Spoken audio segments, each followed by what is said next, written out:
புதிய அரசமைப்பில் அரசியல் தேர்வு உறுதி அனுர தரப்பு தகவல். 720 மில்லியன் ரூபாவை ரணில் அரசு மோசடி செய்ததாக குற்றச்சாட்டு. அரிசி விலை தொடர்பில் விசேட வர்த்தமானி அறிவித்தல். அர்ஜுனா எம்பிக்கு எதிராக வைத்தியர் சத்தியமூர்த்தி முறைப்பாடு. விவசாயிகளுக்கு வெளியான மகிழ்ச்சி தகவல். சர்வதேச மனித உரிமைகள் தினத்தை முன்னிட்டு வடக்கு கிழக்கில் பாரிய போராட்டம். அரிசி விலை தொடர்பில் அரசாங்கம் விசேட வர்த்தமானி அறிவித்தல் ஒன்றை வெளியிட்டுள்ளது.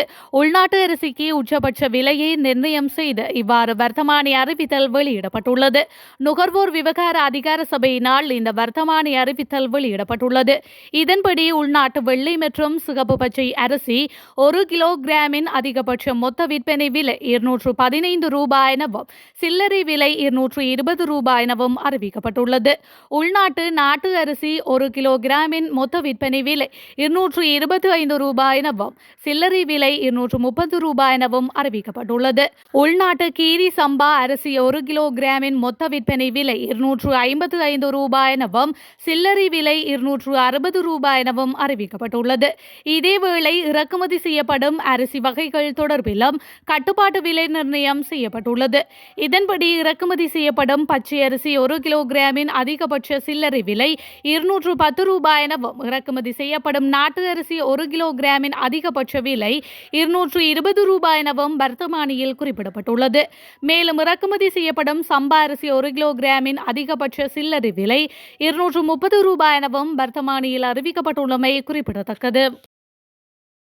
நாடாளுமன்ற உறுப்பினர் ராமநாதன் அர்ச்சுனாவிற்கு எதிராக யாழ்ப்பாணம் காவல் நிலையத்தில் முறைப்பாடொன்று பதிவு செய்யப்பட்டுள்ளதாக தகவல் வெளியாகியுள்ளது. குறித்த முறைப்பாடானது யாழ்ப்பாணம் போதனா வைத்தியசாலையின் பணிப்பாளர் வைத்தியர் சத்தியமூர்த்தியினால் அளிக்கப்பட்டுள்ளது. யாழ்ப்பாணம் போதனா வைத்தியசாலைக்குள் நாடாளுமன்ற உறுப்பினர் அர்ச்சுனா அனுமதியின்றி பிரவேசித்து தமது கடமைகளுக்கு இடையூறு விளைவித்ததுடன் தம்மை அச்சுறுத்தியதாக வைத்தியர் சத்தியமூர்த்தியினால் முறைப்பாடு அளிக்கப்பட்டுள்ளது. இந்த நிலையில் இந்த விடயம் தொடர்பில் விசாரணைகளை முன்னெடுப்பதற்கான ஏற்பாடுகளை மேற்கொண்டுள்ளதாக யாழ் காவல்துறை தெரிவித்துள்ளது. கடந்த அரசாங்கம் 720 மில்லியன் ரூபாய் மக்கள் நிதியை மோசடி செய்ததாக சுதந்திர மக்கள் காங்கிரஸ் கட்சி குற்றம் சாட்டியுள்ளது. முன்னாள் ஜனாதிபதி ரணில் விக்ரமசிங்க அரசாங்கத்திற்கு எதிராக கட்சியின் தலைவர் டலஸ் அழகப்பெரும அறிக்கையொன்றை வெளியிட்டு குற்றச்சாட்டுகளை முன்வைத்துள்ளார். அதற்கமைய ரத்து செய்யப்பட்டு தேர்தல்களை நடாத்துவதற்கான உத்தேச செலவு 8 பில்லியன் ரூபாய் ஒதுக்கப்பட்டது. எனினும் தேர்தல் ரத்து செய்யப்பட்டமையினால் 720 மில்லியன் ரூபாய் நட்டம் ஏற்பட்டதாக அவர் சுட்டிக்காட்டியுள்ளார். அரசாங்கத்தின் நடவடிக்கைகள் ஜனநாயக செயல்முறைகளை குறைமதிப்பிற்கு உட்படுத்தியது மட்டுமல்லாமல் பொதுமக்கள் மீது நிதி சுமையை சுமத்தியது. வரி செலுத்துவோர் நிதியை கல்வி மற்றும் சுகாதாரம் போன்ற அத்தியாவசிய சேவைகளுக்கு சிறப்பாக பயன்படுத்தி இருக்கலாம் என்றும் அவர் குறிப்பிட்டுள்ளார்.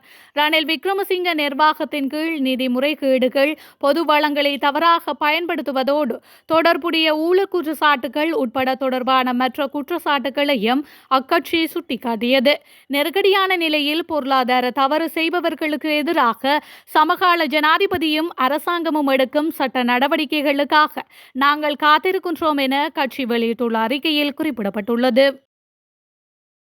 இலங்கைக்கு புதிய அரசமைப்பு தேவை என்பதில் தேசிய மக்கள் சக்தி உறுதியாக இருப்பதோடு அந்த அரசமைப்பில் இனப்பிரச்சினைக்கான அரசியல் தீர்வு உள்ளடக்கப்படும் என வெளிவிவகார வெளிநாட்டு வேலைவாய்ப்பு பிரதி அமைச்சர் அருண் ஹேமச்சந்திர தெரிவித்துள்ளார்.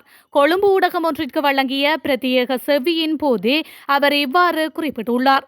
மேலும் தெரிவிக்கையில் 2015 தொடக்கம் 2019 காலப்பகுதியில் ஆட்சியில் இருந்த அரசால் முன்னெடுக்கப்பட்ட புதிய அரசமைப்புக்கான செயற்பாடு அமைவாக உருவாக்கப்பட்டுள்ள இடைக்கால அறிக்கையிலிருந்து தேசிய இன பிரச்சினைக்கான தீர்வை மையப்படுத்திய புதிய அரசமைப்பு தயாரிப்பதற்கு நாங்கள் தயாராக உள்ளோம். அதனை நாம் நமது தேர்தல் விஞ்ஞாபனத்தில் குறிப்பிட்டுள்ளோம். இருப்பினும் அந்த இடைக்கால அறிக்கையை விடவும் முற்போக்கான விடயங்கள் உள்ளடக்கப்பட வேண்டுமாக இருந்தால் நாம் அது பற்றி கலந்துரையாடுவதற்கு தயாராக உள்ளோம். எவ்வாறாக இருந்தாலும் 22 திருத்தங்கள் அரசமைப்பில் மேற்கொள்ளப்பட்டுள்ள நிலையில் நாட்டுக்கு புதிய அரசமைப்பு தேவை என்ற விடயத்தில் நாம் உறுதியாக உள்ளோம். இனப்பிரச்சினைக்கான தீர்வு விடயத்தில் எமது அமைப்பின் கொள்கைகளை மையப்படுத்திய விடயத்தை முன்வைப்போம். அதனை அனைவரும் ஏற்றுக்கொள்ள வேண்டும் என்று கருதவில்லை. எனவே எமது நோக்கம் அனைவரினது இணக்கத்துடனும் ஏற்படுத்தப்படுகின்ற தீர்வானது மக்களின் அங்கீகாரத்துக்காக விடப்படும். அதாவது புதிய அரசமைப்பு உருவாக்கப்படுகின்ற நிலையில் சர்வஜன வாக்கெடுப்பை நடாத்துவோம் என்றும் அவர் மேலும் குறிப்பிட்டுள்ளார். வெள்ளத்தினால் ஏற்பட்ட மொத்த பயிர் சேதத்திற்காக விவசாயிகளுக்கு ஹெக்டர் ஒன்றிற்கு 1,00,000 ரூபாய் நட்ட ஈடு வழங்க முடியும் என விவசாய மற்றும் கால்நடை பிரதியமைச்சர் நாமல் கருணாரத்ன தெரிவித்துள்ளார். இதற்கான சுற்றறிக்கை நிச்சயம் நடைமுறைப்படுத்தப்படும் எனவும் விவசாயிகள் இதில் சந்தேகம் கொள்ள வேண்டாம் எனவும் பிரதியமைச்சர் வலியுறுத்தியுள்ளார். இதன்படி விவசாயிகள் தங்கள் பயிர்களுக்கு உரிய மதிப்பீட்டுத் தொகையும் பகுதி சேதத்திற்கு சுற்றறிக்கையில் குறிப்பிட்டுள்ள 60% இழப்பீட்டுத் தொகையையும் அடிப்படை சேதத்திற்கு 40% இழப்பீட்டுத் தொகையும் பெறுவார்கள் என தெரிவிக்கப்படுகின்றது. அத்தோடு அழிவடைந்த பயிர்களை மீள பயிரிடுவதற்காக விவசாயிகளுக்கு இலவச பயிர் விதைகள் வழங்கும் முறைமை தொடர்பிலும் கலந்துரையாடப்பட்டுள்ளதாக கூறப்படுகின்றது.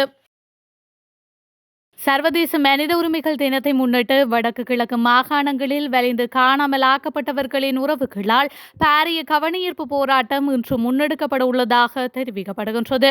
வடக்கு கிழக்கில் வலிந்து காணாமல் ஆக்கப்பட்டவர்களை தேடியும் அவர்களுக்கு நீதி கோரியும் கடந்த பல வருடங்களாக அவர்களின் உறவுகள் போராட்டங்களை முன்னெடுத்து வருகின்றனர். இலங்கை அரசிடம் நீதி கோரி கிடைக்காத நிலையில் சர்வதேசத்திடம் நீதி கோரி போராட்டத்தை முன்னெடுத்து வருகின்றனர்.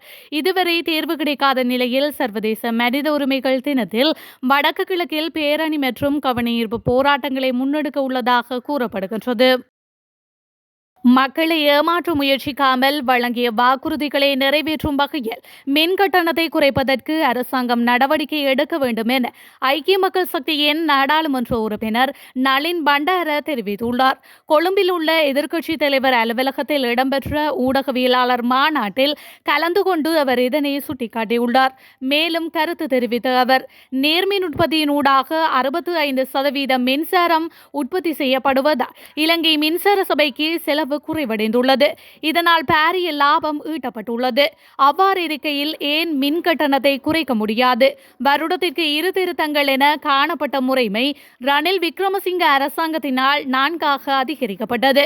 அக்டோபரில் விலை திருத்தம் மேற்கொள்ளப்பட்டிருக்க வேண்டும். எனினும் அதற்கான நடவடிக்கை முன்னெடுக்கப்படவில்லை. தேர்தல் மேடைகளில் 30% மின் கட்டணம் குறைக்கப்படும் என ஜனாதிபதி தெரிவித்திருந்தார். ஆனால் அவ்வாறு 30% மின் கட்டணத்தை குறைப்பதற்கு 3 ஆண்டுகள் செல்லும் என்றும் வசந்த சமரசிங்க குறிப்பிடுகின்றார். மின்கட்டண திருத்தம் குறித்த தீர்மானத்தை எடுக்கும் அதிகாரம் வசந்த சமரசிங்கவிற்கு இல்லை என்பதை கூட அவர் அறியாமல் இருக்கின்றார். பொது பயன்பாடுகள் ஆணைக்குழுவிற்கே அந்த அதிகாரம் இருக்கின்றது என்று அவர் மேலும் தெரிவித்துள்ளார்.